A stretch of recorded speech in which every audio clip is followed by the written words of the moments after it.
On a Tuesday morning in March, when the spring rain fell sideways against the windows of St. Augustine's Church, Maria Castellano found a box in the basement that made her hands tremble. She hadn't been looking for anything in particular, just searching for old hymnals to donate to a museum, when her flashlight caught the corner of something wrapped in deteriorating silk. Inside that box were 47 photographs, each one dated, each one showing a different face. But it wasn't the photographs themselves that stole her breath. It was the inscription on the bottom of the box, written in faded fountain pen. The voices we lost, the voices we will find again. Giuseppe, 1943. Maria sat down right there on the concrete floor, her 73-year-old knees protesting, and she began to cry. Before we continue, if you'd like to join me for more stories like this, feel free to subscribe. I share a new one every day. And if you don't mind, leave a comment and tell me where you're listening from and what time it is for you right now. I love seeing how far these stories travel. To understand why that box mattered so much, you have to understand what happened to the choir of St. Augustine's during World War II. You have to understand Giuseppe Montorio, who was not a priest, not a musician by training, but a man who believed that singing was the closest thing humans had to prayer. And you have to understand how one voice, amplified by 39 others, can outlast an entire regime. The church sat on Bleecker Street in Manhattan, a modest brick structure built in 1887 with a vaulted ceiling that had been designed to make even the most timid voice sound like it came from heaven itself. By the 1920s, St. Augustine's had become known for something unusual. It didn't just have a choir. It had a refuge. The church had opened its doors to anyone who wanted to sing, which in New York City meant immigrants from every corner of the world, Italians and Irish, Germans and Greeks, Poles and Portuguese, Chinese and Cubans. They came because rent was cheap in those neighborhoods, because work was scarce and wages were lower than elsewhere, and because singing together, as it turned out, was free. Giuseppe came to the church for the first time on a November evening in 1925. He was 30 years old and had just arrived from a small village outside Naples, traveling with nothing but a single suitcase and the memory of his mother's voice, which had been the only beautiful thing in an otherwise brutal childhood. He'd worked construction all day in the rain, and his hands were bleeding where blisters had opened. He was half-starved and entirely lost when he heard the music drifting out into the street. He pushed open the heavy wooden doors and found himself inside a cathedral of sound. 40 voices were singing a Latin hymn, and the sound wrapped around him like something alive and warm. He stood in the back, dripping water onto the stone floor, unable to move. When the rehearsal ended and the singers dispersed, an older woman named Teresa, who cleaned houses during the day and sang alto in the evening, noticed him standing frozen in the shadows. "You sing?" she asked him in Italian. Giuseppe shook his head. "I don't know. I did once, a long time ago. Can you try?"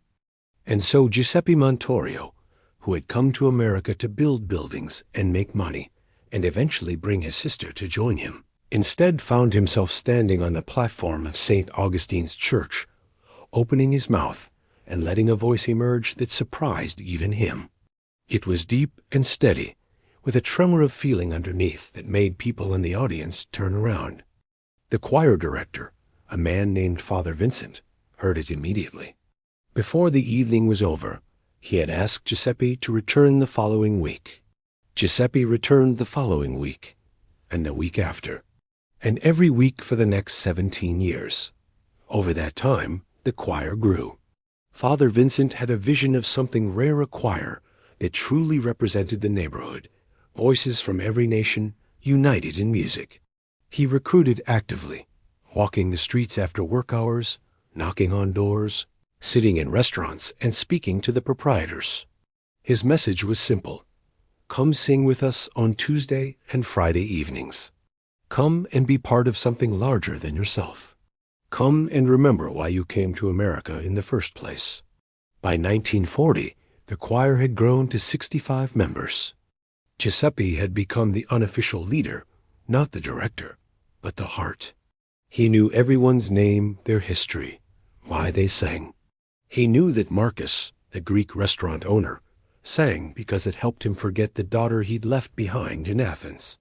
He knew that little Yuki, who joined when she was only 14, sang to survive the humiliation of being the only Asian student at her school.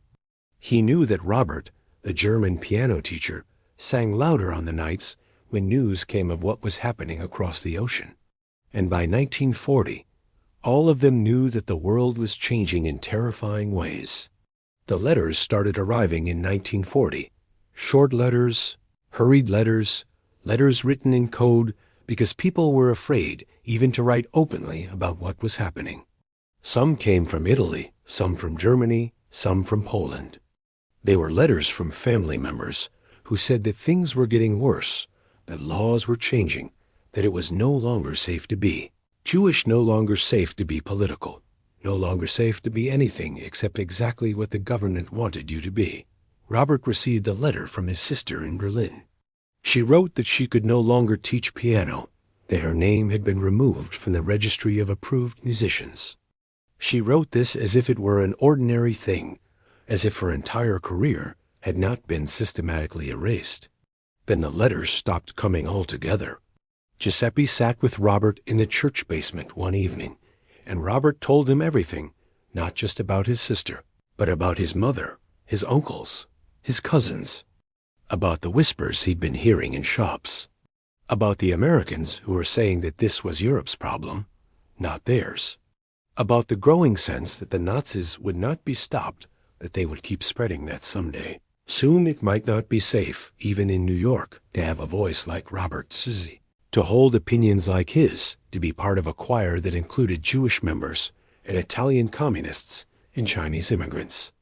What do we do? Robert asked. Giuseppe, who had never had an education, beyond age 12, who had learned English by listening rather than studying, who knew nothing of politics or history, or the great forces moving across the world, said the only thing he could think to say, we sing louder. And that is what they did. When Pearl Harbor was attacked on December 7, 1941, and America entered the war, something shifted in the choir. The music became more urgent. The rehearsals became more frequent. Giuseppe approached Father Vincent with an idea. They would perform concerts, not just for the parish, but for the community. They would raise money for relief efforts. They would show everyone what this choir was, this impossible gathering of humans from everywhere, united in their voices. Father Vincent agreed immediately. The first concert took place in May of 1942 in a movie theater on Houston Street that had been rented for the evening. Over 800 people came. They heard a choir sing in Italian and Greek and German and Yiddish and Portuguese and English and Mandarin. They heard sacred music and folk songs and show tunes. They heard voices that had been reduced to whispers in homes and shops, given permission to rise. When the choir sang a piece called Voices of the World, written by an American composer specifically for the group, the audience wept. The song moved through different musical traditions, each one represented, each one honored, building to a final chorus, where all the voices came together in a harmony that seemed to contain multitudes. Giuseppe stood at the back of the theater, watching, and he understood something fundamental. This choir was not just making music, it was making a statement. It was saying that the world did not belong to the people who wanted to divide it, that beauty and humanity existed precisely in the places where difference came together, that voices, when united, could not be silenced. Over the next 2 years, the choir performed 17 concerts. They raised thousands of dollars for relief efforts. They were written about in newspapers. A photographer from Life magazine came and took pictures. But more importantly, they created something that people in the neighborhood had not felt in years: hope. And then, in 1944, the orders came down. They came from above Father Vincent, from the diocese, from people who made decisions in offices far away from Bleecker Street. The orders were carefully worded and very clear. St. Augustine's Church would no longer host rehearsals for any choirs that included non-Catholic members. The rehearsals would need to be eliminated, or at minimum, the membership would need to be restricted. Father Vincent fought the orders. He wrote letters. He made phone calls. He argued that the choir was not a religious organization, but a community one, that they met in the church but were not under church governance. His arguments were met with silence, and then with insistence. The diocese made it clear: comply with the orders or face consequences. In the evening, Father Vincent sat down with Giuseppe and told him what was happening. "I won't do it," Giuseppe said. "I won't tell any of them they can't sing. Then the church doors will be locked," Father Vincent said quietly. "I can't defy them further. They're threatening to remove me if I continue to allow it." Giuseppe understood immediately what this meant.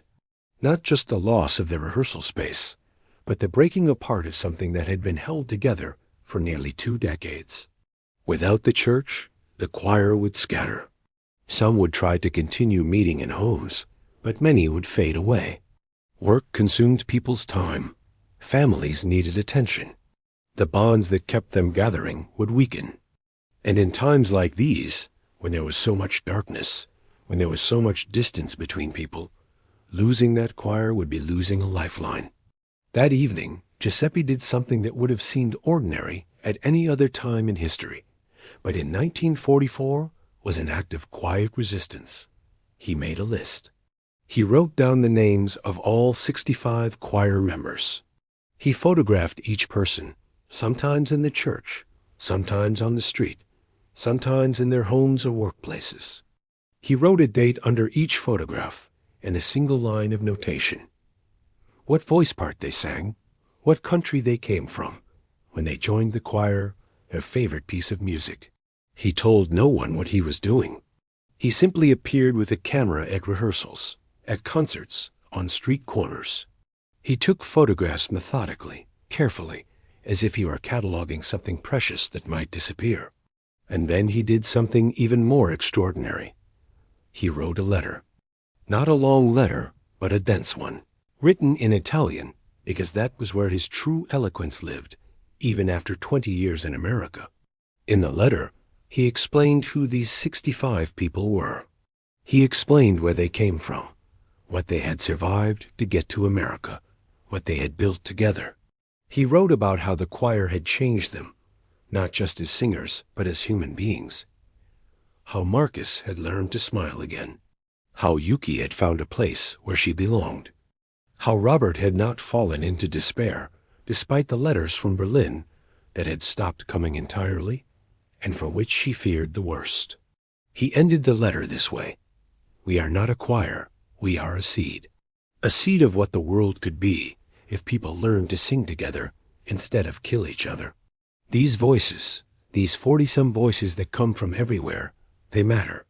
They matter because they prove that unity is possible. They matter because they prove that humans are better when they are joined in beauty instead of separated by fear.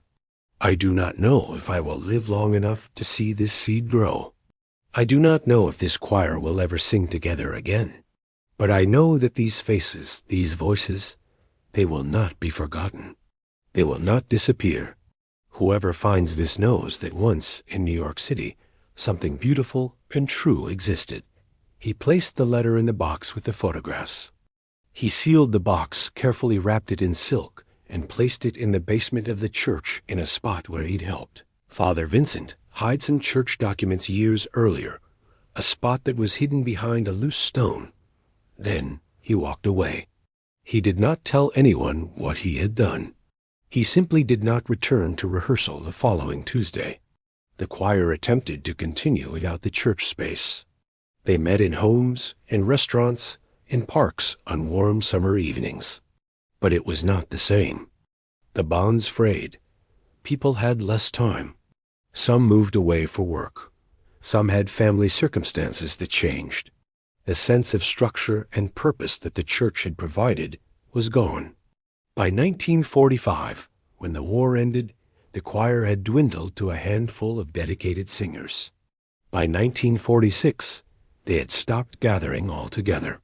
Giuseppe moved back to Italy in 1947, having saved enough money in his construction years to buy a small house in a village outside Naples, ironically, not far from where he'd been born. He worked until he was too old to work, and then he sat in a garden and grew tomatoes and herbs and lived quietly. He never married. He never had children. But sometimes, people said, he would sit in that garden and sing songs in many languages, songs that no one could quite place. He died in 1975. He left instructions that he be buried with no fanfare, and that his possessions be given to the church in his village. No one thought to look for anything else, anything he had left behind across the ocean, so many years before. The day Maria found the box, she did not know any of this history. She knew that the church had a storied past, that it had been involved in the community in important ways, but the specific details of the choir had faded into the kind of local lore that people know about without quite remembering. She took the box upstairs to Father Michael, who had been the priest at St. Augustine's for only 3 years and knew even less about the history than Maria did. Together, they carefully opened the box and began to examine the photographs. The first thing that struck them was the quality of the pictures. Each one was clear, the faces distinct, the composition thoughtful. The second thing that struck them was the diversity. Certainly not in 1943. There were faces from every continent. There were old people and young people, including children. There was a man who was clearly in traditional Chinese dress. Father Michael's voice was very quiet when he read the letter aloud. When he finished, he looked at Maria and said, "We have to find them." "Not all of them," Father Michael said. If they joined the choir in the 1920s and 1930s, they might be in their 90s or early hundreds by 1995, when Maria found the box. But more importantly, they might have descendants. They might have descendants who wanted to know about their grandparents or great-grandparents, who wanted to know that their ancestors had done something brave and beautiful during dark times, who wanted to know that they had been loved and remembered. Maria and Father Michael began a search that would take them 2 years. They started by contacting universities, genealogical societies, and historical organizations. They created a website. This was 1995, so the internet was still new and strange, and put all of the photographs there with their dates and notations. The first response came from a woman named Elena Rossi. Elena's grandmother had passed away in 1987, but Elena herself was 72 years old and had vivid memories of her grandmother talking about the choir. "My mother always said that my grandmother had sung with something called the Voices Choir in New York. She said that for those years, she did not feel like an outsider. She felt like part of something that mattered. I am amazed to have visual proof that this was real." Maria and Father Michael wrote back to Elena and asked her to tell them everything she knew. Over the following weeks, they received emails full of details. How Elena's grandmother had taken voice lessons despite being unable to afford them, because a man named Father Vincent had told her that the choir could help her improve. How she had practiced every single day, even during the Depression, even when there was barely enough food. How she had gone to every concert and stood up straight, so proud of what they had made together. Then another response came, and another, and then dozens. They heard from the grandchildren of Marcus, the Greek restaurant owner. He had not forgotten the choir. He had talked about it for the rest of his life. He had even written down some of the songs they sang, and his granddaughter, a music teacher in Boston, had been using those notations to reconstruct the pieces. She had a recording of her grandfather, made when he was 85 years old, singing one of the choir's favorite folk songs in Greek. His voice was old and thin, but underneath it was something unshakable, something that remembered how to sing with others. They heard from Yuki's nephew. Yuki had died in 1987, but her family had preserved many letters that she had written about the choir letters that had been written decades later, long after the choir had disbanded, but that still contained vivid descriptions of what it had meant to be part of that community.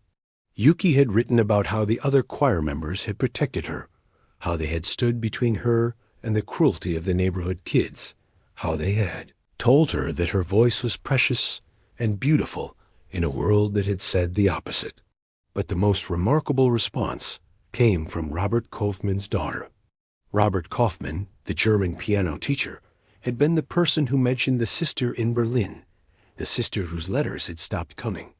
Father Michael had noticed that there was no photograph of Robert in the box, just a name in Giuseppe's notations.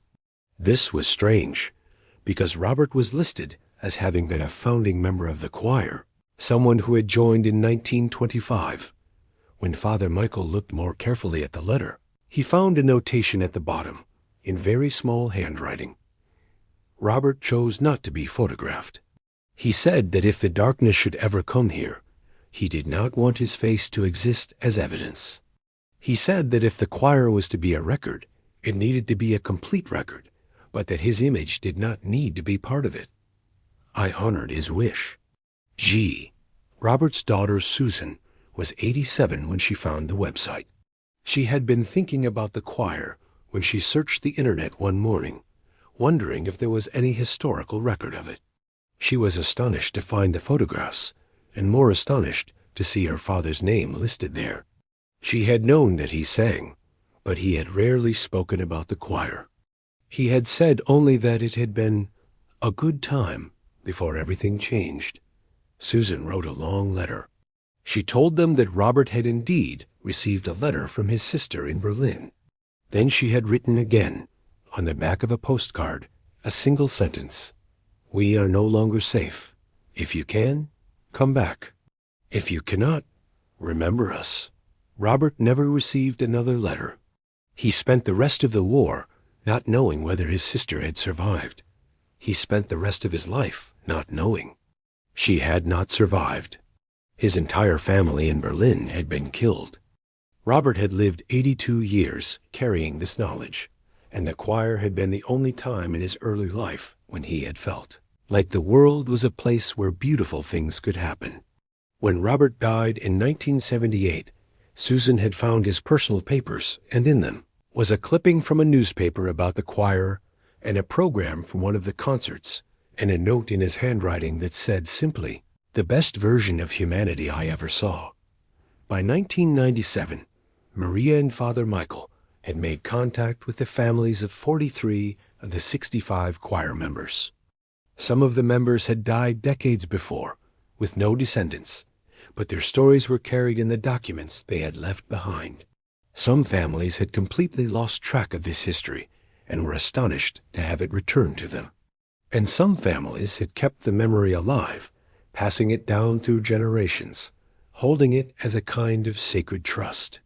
Maria made a decision. She would create a documentary about the choir. She would tell their story, not just in words, but in images and voices. She would reconstruct it as much as possible, bringing back to life what Giuseppe had preserved. She spent the next 3 years working on this project. She interviewed descendants of choir members. She consulted with musicologists to understand the pieces they had sung. She worked with an archivist to preserve the photographs and the letter. She contacted composers and musicians about writing new pieces inspired by the choir's legacy. And she did something else. She reached out to choirs around the world and told them about this group of singers who had gathered during dark times and made beauty together. She asked if they would be willing to record a version of some of the choir's favorite pieces. Over the course of 18 months, she received recordings from 47 different choirs in every continent except Antarctica, though a researcher from an Antarctic station did contribute a recording of their small group singing one of the pieces in an empty research facility. These recordings were woven together in a documentary, creating something extraordinary. It was as if the choir was singing across time and space, its message of unity being carried forward and reinforced by choirs of the present day. A choir in Seoul was singing the same piece that had been sung in New York in 1943. A choir in Sao Paulo was singing in harmony with a choir in Lagos. A choir in Dublin was joining voices with a choir in Tel Aviv. The documentary premiered in 2000 at the New York Film Festival. It won awards. It was broadcast on television. It was distributed internationally. But more importantly, it reached people. Schools started showing it to students. Teachers used it to teach about diversity and community and the importance of coming together. Musicians cited it as an inspiration for their own work. Religious leaders of all faiths referenced the choir as an example of what was possible when people of different backgrounds created together instead of dividing. But perhaps most remarkably, the documentary inspired a wave of community choirs to form. Groups around the world started taking the name The Voices Choir in homage to Giuseppe as original group. They made a point of recruiting members from diverse backgrounds.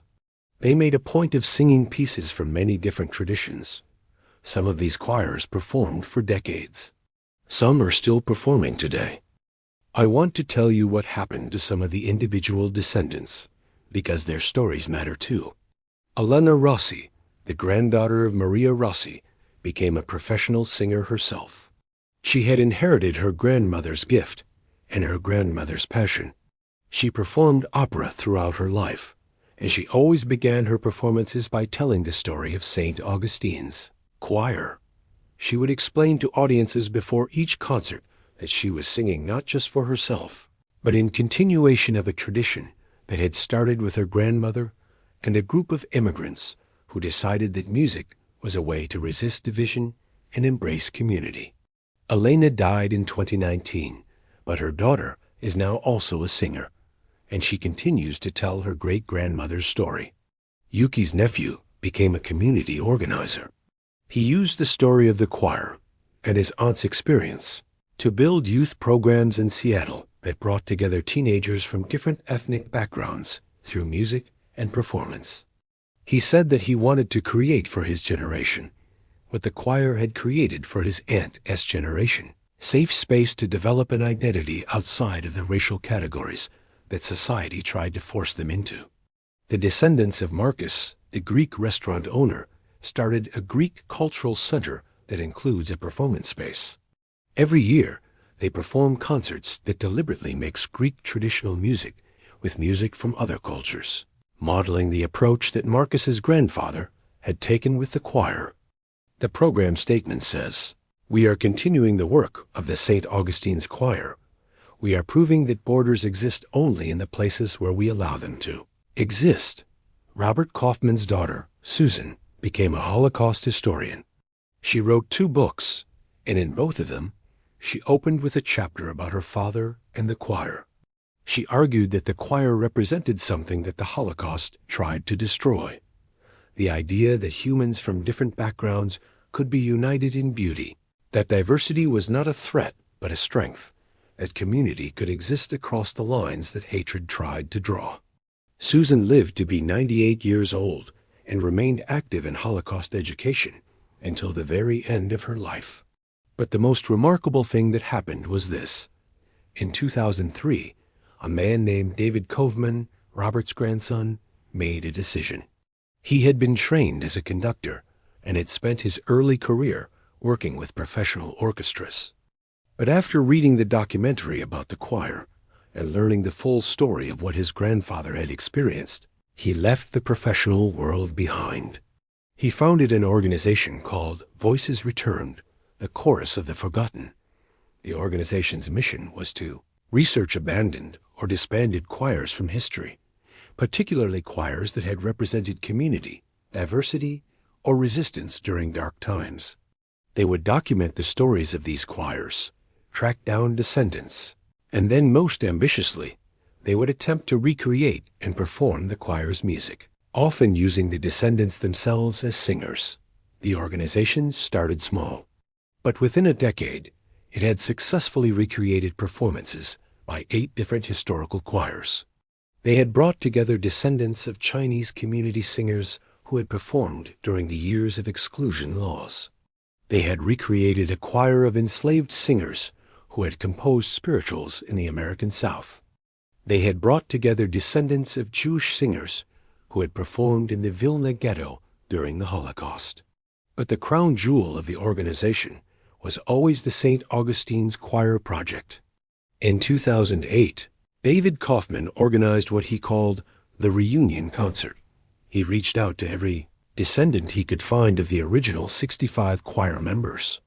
He asked them if they would be willing to participate in a concert that would recreate, as much as possible, the exact program that the choir had performed in May of 1943, their final concert before the choir disbanded. What happened next was extraordinary. Over 6 months, descendants of the original choir members rehearsed with David. They learned the pieces that their ancestors had sung. They learned about the history of each piece, about why it had been chosen for the concert. They learned from musicologists exactly how those voices would have sounded in the church. And then, on a Saturday evening in May of 2008, 61 descendants of the original St. Augustine Sea Choir gathered on the stage of a concert hall in Manhattan and performed the program their ancestors had performed 65 years earlier. The concert began with the same piece the original choir had begun with, a Latin hymn, Ave Verum Corpus. As the first notes filled the hall, the descendants of Robert and Marcus and Maria and Yuki all sang together, their voices joined by the audience, which rose to its feet. The concert was 2 hours long. It included Italian folk songs and Greek traditional music. It included a piece performed in Mandarin and a piece performed in Yiddish. It included an American spiritual and a Brazilian samba. It was chaotic and sometimes imperfect in the way that community choirs always are, full of voices that were not professionally trained, but full of feeling. But at the center of the concert was a piece that had been written specifically for that evening, a new composition called The Seed of the World, commissioned from a contemporary composer and written for 61 voices. The piece incorporated musical themes from all of the different traditions that the original choir had represented. It moved through different sections, each one dedicated to one of the cultures that had been part of the choir, but all of it held together in a unified whole. When the choir sang this piece, many people in the audience wept. It was difficult to explain exactly why, unless you understood what it meant. It meant that the work of the original choir had not been forgotten. It meant that the diversity they had celebrated had resonated across 65 years and multiple generations.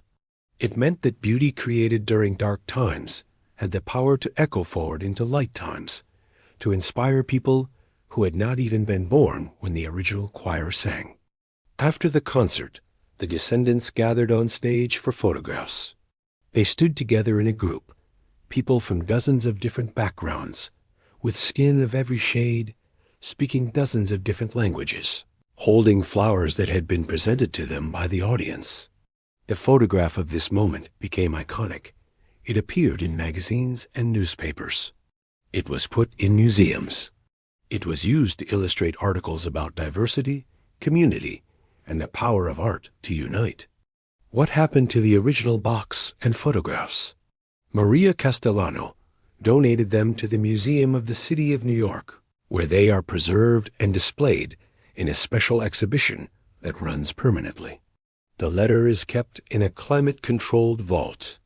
The photographs, meticulously restored by archivists, are displayed on a wall, and visitors to the museum can download a digital file that allows them to hear the voices of the descendants as they tell the stories of their ancestors.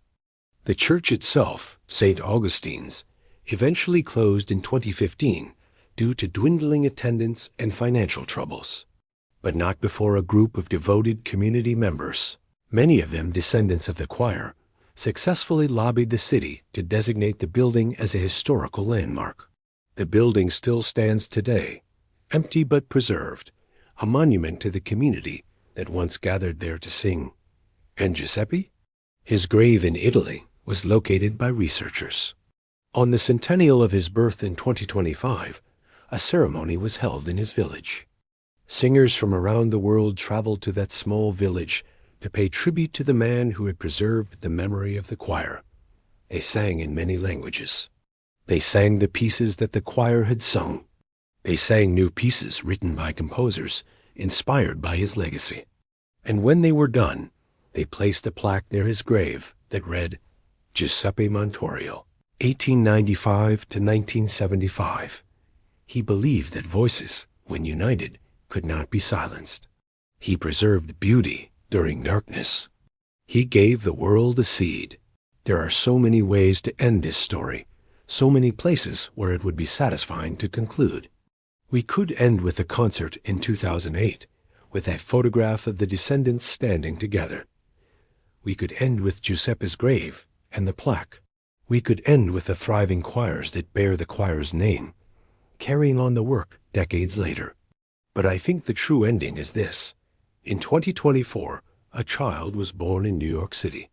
Her name is Anna Montorio Rossi Kaufman Cohen. Her father's grandmother was a descendant of Giuseppe himself. Her mother's great-grandmother was descended from Maria Rossi, the soprano from Calabria. Her godparents are descendants of Marcus and Robert, and Yuki, and all the others. When Anna was 1 week old, her parents brought her to St. Augustine's Church, which has become a community center and performance space, despite being no longer operational as a church. They brought her there for no particular religious reason. They brought her there because they wanted her first time in a significant public place to be this place. This place where music had once united people across every dividing line the world tried to create. Her parents held her in the center of the space where the choir had once sung. They told her the story, even though she was too young to understand. They told her about Giuseppe and Maria and Marcus and Robert and Yuki and all the others whose names were preserved in a box, whose voices had been silenced but not forgotten, whose work had echoed forward across generations to make a world slightly more beautiful than it was before. When they were finished telling the story, Anna's mother did something very small but also very significant. She sang. She sang a piece from the choir's repertoire, a piece that had been passed down through her family for over 80 years. She sang it in the church where it had been sung in 1943, and she sang it to a child who would grow up understanding that her existence itself was an extension of that work, that her voice, when it developed, would be part of a chorus that had been singing together for nearly a century. Anna's eyes were open, watching her mother. It is impossible to know what a 1 week old understands, but it is not impossible to imagine that somewhere in her developing consciousness, something registered. Something heard the particular frequency of a human voice trying to preserve beauty. Something felt the weight of a legacy being passed down. Something began to understand, in a way beyond words, that she was part of a story much larger than herself. This is the true power of the choir. Not just what it did when it existed, though that was remarkable, but what it continues to do. Every person who sings, every person who creates, every person who chooses unity over division and beauty over brutality, they are continuing the work of the St. Augustine's choir. They are continuing the work that Giuseppe began when he picked up a camera and decided that some things were too important to allow to be forgotten. The voices have returned to song. They returned not just in 2008, when the descendants gathered to sing. They return every single time someone, somewhere, remembers why the choir mattered. They return every time someone chooses to sing with others instead of alone. They return every time someone looks across a line of difference and decides to reach for connection instead of division. Giuseppe wrote in his letter that the choir was a seed. He did not know, when he wrote those words, how long that seed would take to grow. He did not know that it would take 60 years for anyone to find the box. He did not know that it would take another decade after that for the full story to be reconstructed and shared. He did not know that it would inspire choirs around the world, that it would shape the lives of descendants he would never meet, that it would stand as a testimony to the possibility of human unity, even in the darkest times. But perhaps he suspected. Perhaps that is why he was so careful about preserving everything. Perhaps he understood, on some deep level, that what he was creating would not be just a memory, but a seed that would grow, a seed that would put down roots in the hearts of people he would never know, a seed that would flower in ways he could not have imagined. That seed is still growing. It grows every time someone remembers the story. It grows every time someone chooses to sing. It grows every time someone believes that beauty is possible and that voices united cannot be silenced. The choir has not been forgotten. The voices have returned to song, and they will continue to sing across time and space. For as long as there are people who understand that singing together is a form of prayer, a form of resistance, a form of love.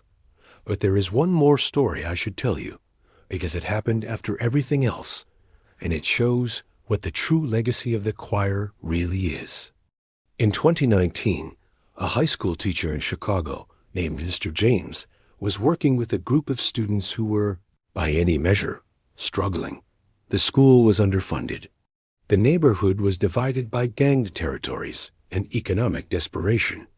The students came from backgrounds marked by trauma violence, poverty, neglect, displacement. Many of them had never sung before. Most of them had never experienced anything like community, not in any sustained or meaningful way. Mr. James was not a music teacher. He was a history teacher. But he had heard about the St. Augustine's choir through a documentary he'd watched years earlier, and it had never left his mind. He began to tell his students the story. He showed them the photographs. He played them recordings of the descendants singing. He told them about Giuseppe and Maria and Marcus and all the others. And then he asked them a question. What if we tried to do something like that? What if we created a choir right here, right now, made up of all of you with your different backgrounds and languages and experiences? What if we proved that it's still possible? The students looked at him like he was crazy, but Mr. James was persistent. He started with just one student, a girl named Amara, who had been written off by most of her teachers as unmotivated and disruptive. He sat with Amara after school and told her about the choir. He told her about Yuki, the Chinese-American girl who had found a place to belong through singing. He told her that Amara's voice mattered, that her existence mattered, that her participation in something beautiful and difficult could change not just her own life, but the lives of everyone around her. Amara agreed to try. She showed up to the first rehearsal, skeptical but willing. Within 2 weeks, she had brought 3 friends. Within a month, there were 30 students. By the end of the school year, Mr. James's choir had grown to include 47 students, drawn from every corner of the school and the neighborhood. The choir was chaotic. The students fought with each other. They missed rehearsals for work or family obligations. They struggled with the discipline of learning to sing together. But they also discovered something remarkable, that when they sang together, when they put aside their separate identities and created a unified sound, something shifted. The divisions that had seemed so important fell away. The student who was in a gang and the student whose brother had been killed by gang violence sang together. The student whose family had just been evicted and the student whose family owned a successful business sang together. The student who was undocumented and the student whose family had been in America for generations sang together. The sound that emerged was imperfect, but it was powerful. It was what all authentic community music is. It was honest. It contained all of their struggles. It contained all of their hopes. It contained all of their desire to be part of something larger than the circumstances that had tried to diminish them. By the end of the first year, the choir performed a concert. They performed in their school gymnasium, and they performed pieces from many different musical traditions. They performed an African American spiritual, a Latin jazz piece, a piece from the African diaspora, classical music, contemporary music, music that had no category and belonged to all categories simultaneously. The gymnasium was packed. Families came. Teachers came. Community members came. The students' friends came, skeptical at first, and then moved to tears by what they heard. And something remarkable happened that evening. As the students sang, they began to understand something that Giuseppe had known all those years ago, that singing together could be a form of testimony, that their voices, combined, were a statement about the world they wanted to create, that they were not just making music, they were making an argument that something different was possible. After that first concert, the program grew. More students wanted to join. The school administration, seeing the transformation in the students, began to support the choir actively, giving them space to rehearse and resources to grow. Mr. James created a curriculum around the choir, teaching students about the history of community music, about resistance through art, about the documented psychological and social benefits of singing together. He also made sure that every single student in the choir learned about the St. Augustine's choir. He made it a requirement.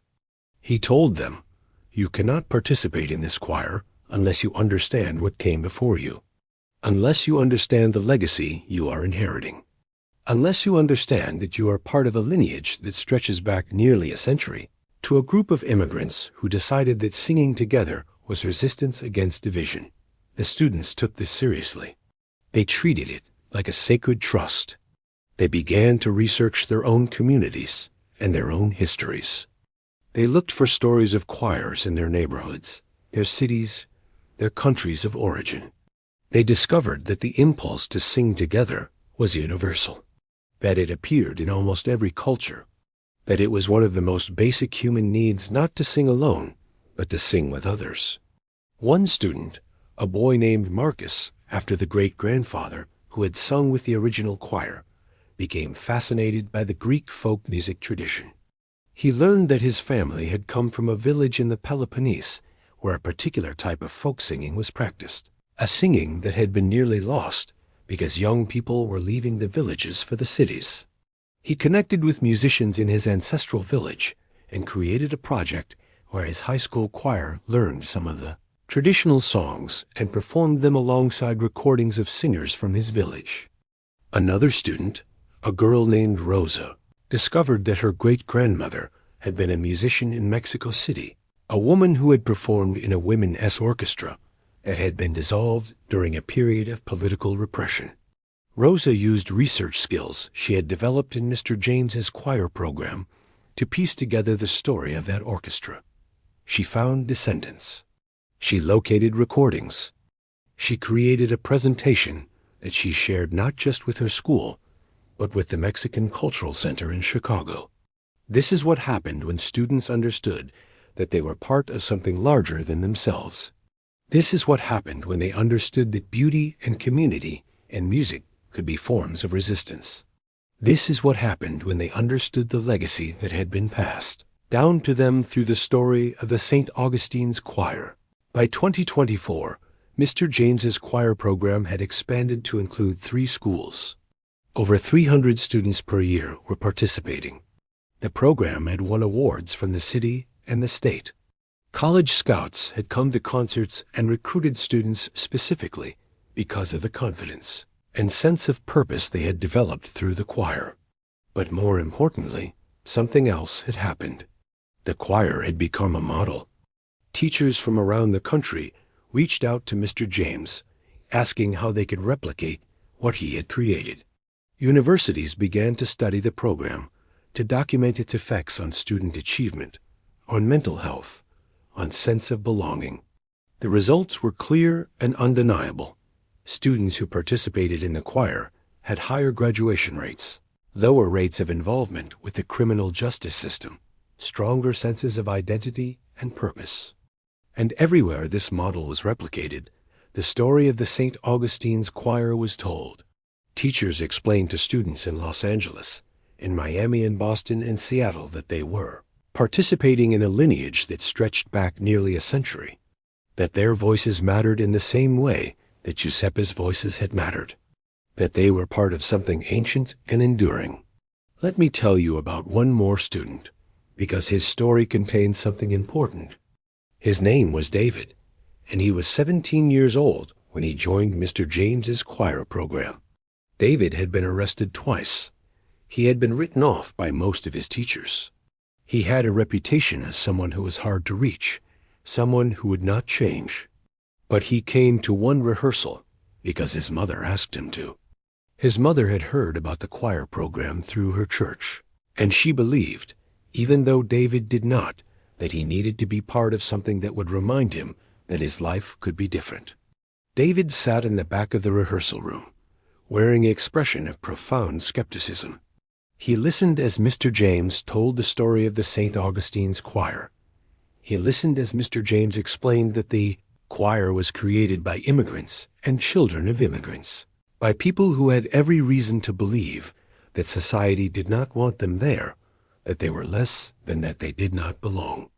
And when Mr. James told the students to stand up and try to sing a simple exercise, just a few notes, just to discover what their voices sounded like, David did not stand up. He remained in his chair, arms crossed. Mr. James approached him. "Come on," Mr. James said gently. "Just try." "I don't sing," David said. "I don't know how."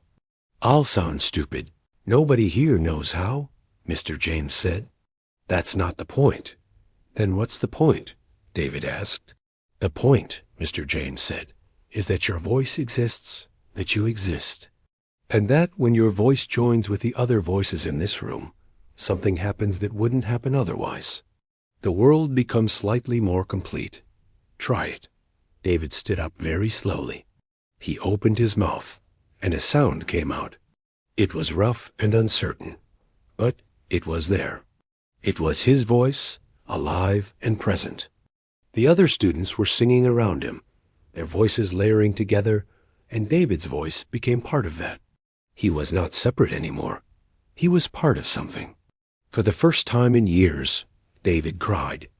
Not dramatically, not so that anyone else would necessarily notice, but tears came down his face because he understood in that moment that he had been seen, that he had been invited in, that he had been believed in by someone, even though he had not believed in himself. David stayed with the choir. He came to every single rehearsal for the rest of that year and the next year as well. He learned to sing well. He had a natural gift for harmony, for finding the spaces between the other voices where his own voice could fit and make the whole more beautiful. By the time David graduated from high school, he had become the co-leader of the choir, helping to lead newer students through the same journey he had taken. In his graduation speech, he talked about what the choir had meant to him. He said that it had saved his life. He said that it had given him a reason to believe that he had value, that he had something to contribute, that his existence mattered. He said, "I was walking down a dark street, and I didn't think there was any light coming. And then this choir found me. Not the people in it, but the idea of it. The idea that people could come together and create something beautiful, even when everything around them was broken. That idea gave me a reason to keep walking. That idea gave me hope." David is now in college, studying music education. He has started a choir program in his neighborhood, working with younger kids who remind him of the version of himself that he used to be. He tells every single student about the St. Augustine's choir. He tells them about Giuseppe and Maria and Marcus and Robert and Yuki. He tells them that they are part of a lineage. He tells them that their voices matter. This is what happened when Giuseppe made the decision to preserve the memory of the choir. He did not know, when he took those photographs and wrote that letter, that he was creating a template that would be used by teachers nearly 80 years later. He did not know that his act of resistance would inspire young people to find reasons to hope. He did not know that his belief in the power of voices united would echo forward across generations and continents. But this is the way that change happens. This is the way that liberation happens. It is not always dramatic. It is not always public.